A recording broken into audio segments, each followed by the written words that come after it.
वर्तमानपत्रात आपलं स्वागत आहे।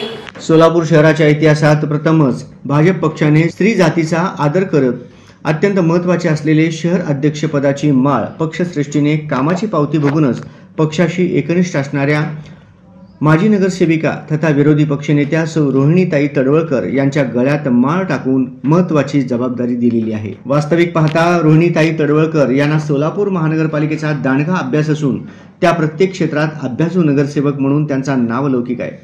तसेच त्या वयाच्या 21व्या वर्षापासून भारतीय जनता पार्टीमध्ये एकनिष्ठ राहिले आहेत।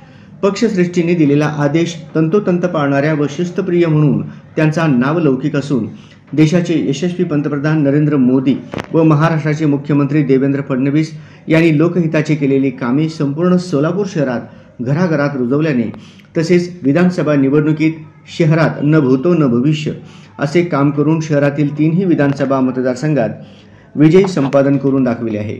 येणाऱ्या काळात सोलापूर महानगरपालिकेची निवडणूक होत असून अभ्यासू नेतृत्वाची पक्षश्रेष्ठींना गरज असल्यानेच सोलापूर महानगरपालिकेच्या अभ्यासू असणाऱ्या माजी नगरसेविका तथा विरोधी पक्षनेत्या सौ रोहिणीताई तडवळकर यांना भाजपा शहर अध्यक्षपदी नियुक्ती करण्यात आली आहे। सदर सत्कार प्रसंगी प्रभाग 26 जोळे सोलापूर समस्त नागरिकांच्या वतीने कर्तव्यदक्ष लोकप्रिय माजी नगरसेविका सौ राजश्री चव्हाण, माजी नगरसेविका सौ वरलक्ष्मी पुरुड, नगरसेविका मेनका राठोड, नगरसेविका संगीता जाधव, अंबिका पाटील, संपदा जोशी, सुनीता कामाठी, अनिता गवळी, संगीता खंदारे, भाजपचे ज्येष्ठ सामाजिक कार्यकर्ते अनिल चव्हाण आदी उपस्थित होते।